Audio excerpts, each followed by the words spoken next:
شام کی یو عالم بل دی هغه مطالعه کوي هغه زړه کې د رحمت للعالمین سره محبت نو یهودیت دین کې ډېر کلک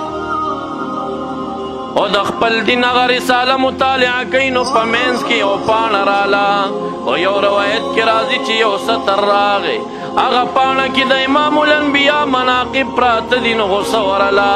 وی رساله زما د دین ده او زما د عیسویت یا د یهودیت د دین عالم لیکلی ده دې کې د امام الانبیا صفات ولې مذکور دي نو قینچي راواخیسته او هغه پاڼه یې بیخ کې کټ کړه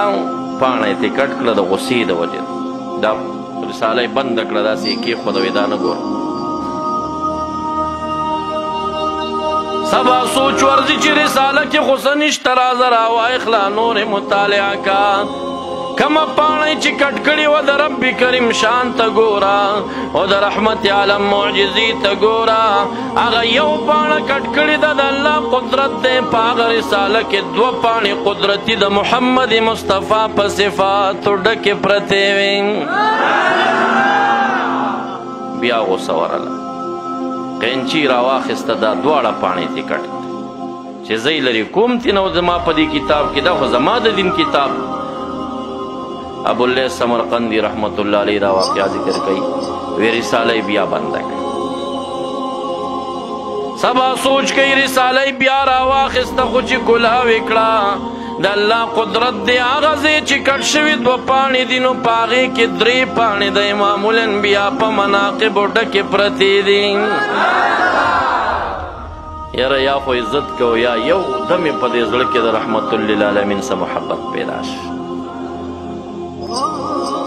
کور ته راغې ما نه ډېره لویه غلطي وشوه ما د رحمت للعالمین صفات ختمول خو ختم نشو همې چې کتل قدرتي به پاڼې پیدا کېدې او هغه صفات به زیاتېدله زما زړګي کې د امام الانبیا محبت راغی زه ځم د مدینې منورې په طرف باندې یا د مکې معظمې په طرف ما ته چا ویلي چې امام الانبیا پیدا دی که رب کائنات راته د هغې ملاقات نصیب کړي د شام د سرسبزه وطن نه پیدل روانیږي مکې معظمې ته راځي څه د پاسه 2000 کیلومتره فاصله مزل کوي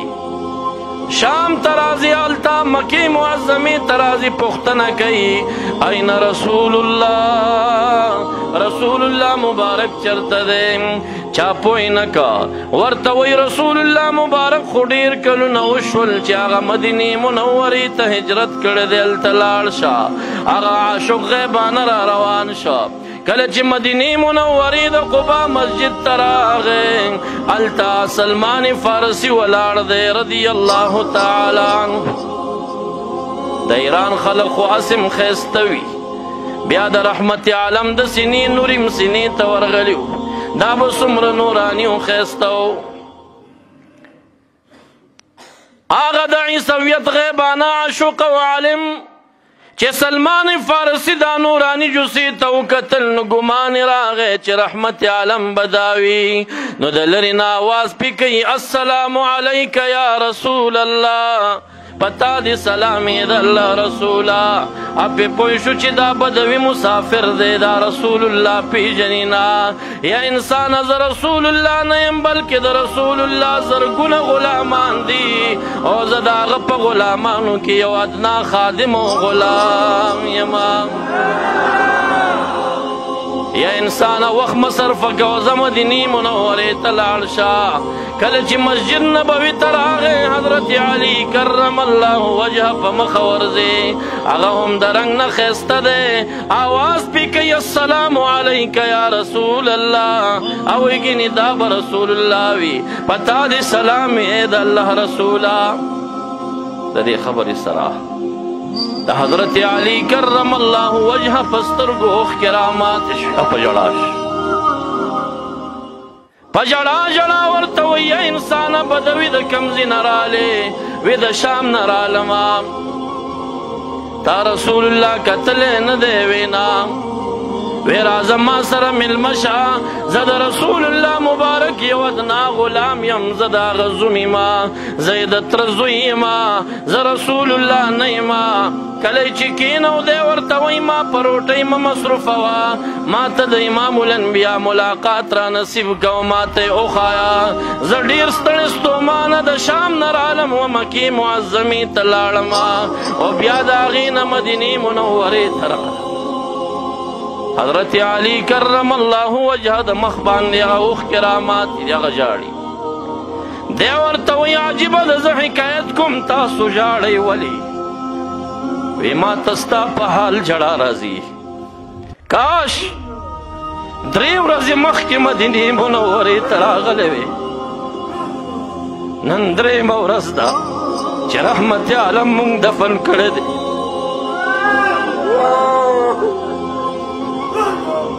کاش زه چې ستا عشق و محبت ته ګورم کاش 3 ورځې مخکې راغلی وې چې الله تعالی درته د امام الانبیا دیدار نصیب کړی وې د خولې نه یې وه چغه لاړه بېهوشه پرېوت کله چې را په خود شوې ما یې مزار ته بوځه د رحمت عالم مزار ته راغی 3مه ورځ ده او د هغه د قبر مبارک دا خاورې راخلي او په دې سر یې راشیندي وحث من ترابي على راسه د مبارک د قبر خاورې په سر باندې وشیندلې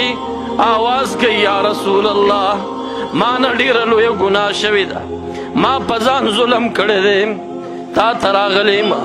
ستا قرآن کې د آیت راغلی چې چا په ځان ظلم کړی وي ګناه تې شوي جاؤوکا یا رسول الله ستا دربار ته راشي فاستغفر الله او د الله نه خپله بخښنه وغواړي واستغفر لهم الرسول او رسول الله مبارک ورته بخښنه وغواړي لوجدوا الله توابا رحیما خامخا به الله تعالی تواب او رحیم بیاموزي یا رسول الله ما نه ګناه شوي ستا دربار ته راغلی ما ته بخښنه وغواړئ د قبر نه آواز ورته کېږي ان قد غفر لکه یا انسانه مبارک شه ستا ګناه معاف شه د بل دین خلک دي او زمونږ استاد د محبوب سره یې داسې محبتونه کړي